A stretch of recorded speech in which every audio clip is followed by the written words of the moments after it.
यदि आपको ये वीडियो अच्छा लगता है तो लाइक, सब्सक्राइब एंड शेयर करना मत भूलिएगा, जिससे कि आने वाले नए वीडियो का नोटिफिकेशन आपको मिल सके।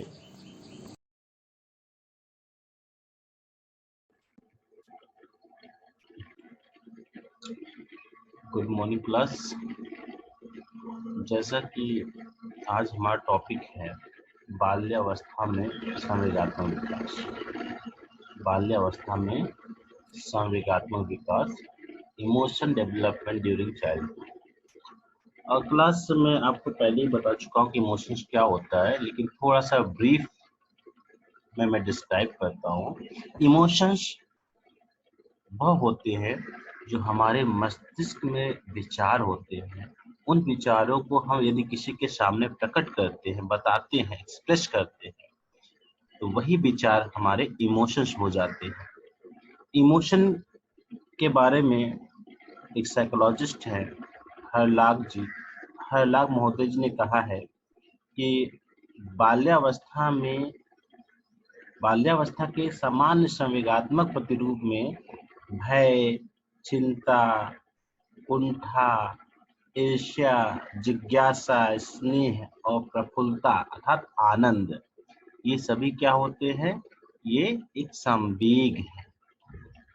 यदि बाल्यावस्था की बात की जाए तो हम अपना क्लास को कंटिन्यू करते हैं। और बाल्यावस्था में संवेगात्मक विकास में पहला हमारा पॉइंट है संवेग का कम शक्तिशाली होना। क्लास जो संवेग होता है शैशव अवस्था की अपेक्षा बाल्य अवस्था में कम हो जाता है, यानी इसकी उत्तेजना में कमी आ जाती है। यानी कहीं न कहीं बाल्यावस्था में बच्चा अपने संवेग पर नियंत्रण पाने की कोशिश करता है। तो जैसा कि बाल्यावस्था में संवेगात्मक उत्तेजना शैशव अवस्था की अपेक्षा कम होता है, यानी इस पे वो नियंत्रण करने का प्रयास करता है। लेकिन शैशव अवस्था पे बच्चे का मस्तिष्क विकास इतना अधिक नहीं होता है कि वो अपने संवेग पर नियंत्रण कर पाए। दूसरे पॉइंट पे आते हैं क्लास, भय का संवेग। क्लास इस अवस्था में जो भय का संवेग है शैशव अवस्था की भांति भय संवेग नहीं होता है, बल्कि एक अलग सा ही भय होता है। इसमें जो भय और चिंता का कारण होता है पढ़ाई, परीक्षा में सफलता प्राप्त करना, असफलता के लिए चिंता, अभिभावक से भय, शिक्षकों से भय, कड़ा व्यवहार अध्यापक द्वारा या अभिभावक द्वारा करना। तो इन सब क्रियाओं से बच्चे में भय नामक संवेग की उत्पत्ति होती है। निराशा और असहायपन की भावना। क्लास इस अवस्था में जो बालक होता है अधिक पीड़ित दिखाई देता है। कारण क्या है? कारण है सामाजिक वातावरण, अभिभावकों की कड़ा नियंत्रण, शिक्षकों द्वारा लगाए गए कई अनुशासन संबंधित नियम होते हैं, जिसके कारण बच्चे की जो इच्छा की पूर्ति नहीं हो पाती, उसकी इच्छा की पूर्ति नहीं हो पाती, इच्छा पूर्ति में बाधा उत्पन्न होता है। ऐसी स्थिति में बच्चा उग्र हो जाता है और इसकी इच्छा की पूर्ति नहीं होती है तो बच्चा निराश और असहाय महसूस करता है। यानी कहें कि बच्चे की इच्छाओं की पूर्ति न होना, उन्हें बंधक में रखना, अनुशासन में रखना, तो उस कंडीशन में उसमें निराशा नामक संवेग की उत्पत्ति होती है।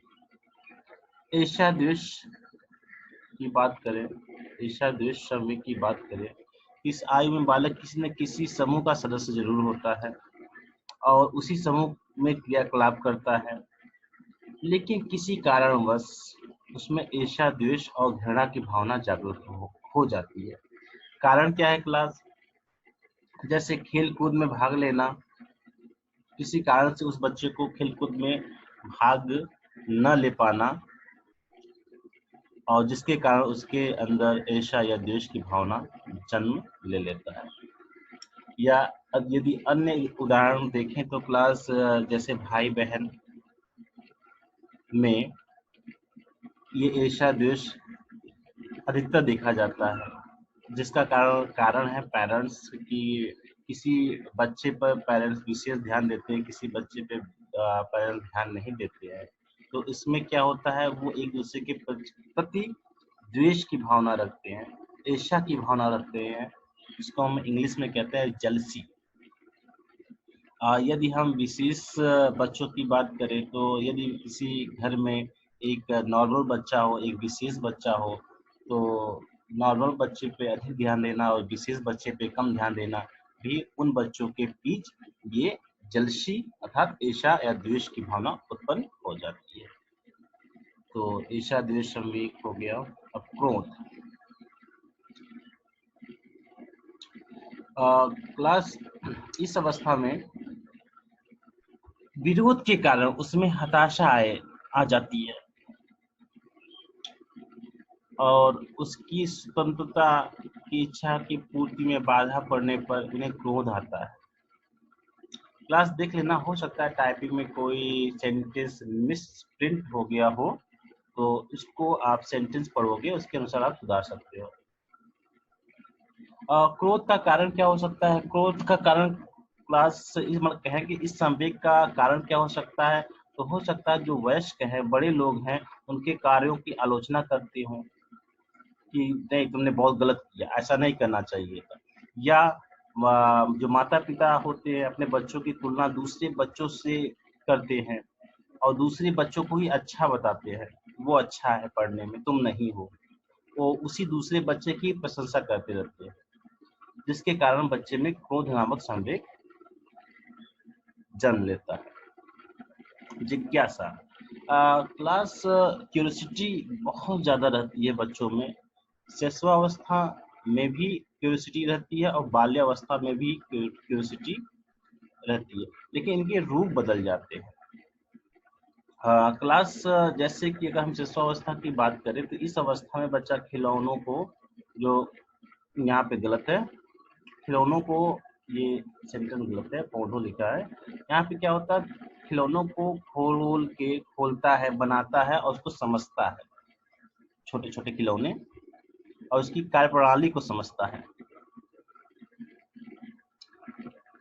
लेकिन यदि बाल्यावस्था की बात की जाए तो इस अवस्था में बच्चा क्या करता है, जैसे घड़ी हो गया, रेडियो हो गया, टेलीविजन हो गया, टेलीफोन हो गया, तो ग्रामोफोन हो गया, तो इन सबको क्या करता है, खोलता है, बनाता है और अपनी जिज्ञासा को शांत करता है। और जिज्ञासा के साथ बच्चे में आश्चर्य नामक संवेग भी प्रकट होता है।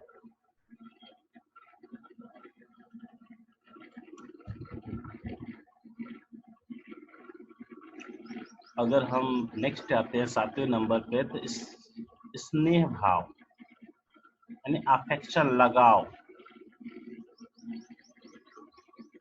तो इस अवस्था में यदि बाल्यावस्था की बात करें तो बाल्यावस्था में जो बच्चे का स्नेह भाव होता है वो अपने मित्रों के प्रति, अपने मित्रों के प्रति अधिक होता है।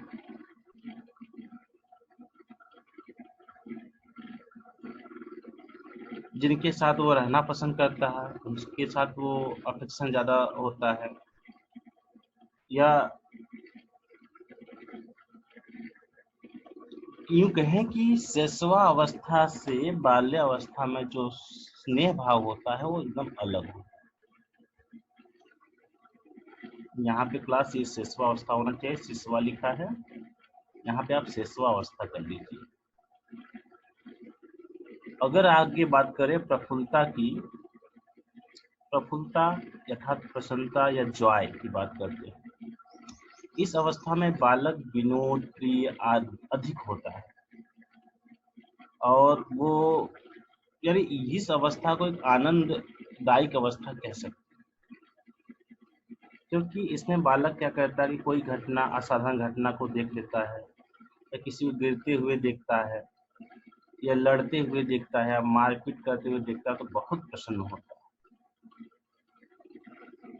तो ये कुल 8 प्रकार के सामरिक बताए गए हैं बाल्यावस्था में।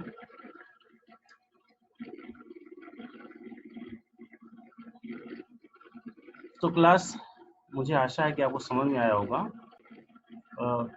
क्लास एक साइकोलॉजिस्ट है जिनका नाम है Cole and Bruce. Cole, COLE, Cole and AND and Bruce, BRUCE।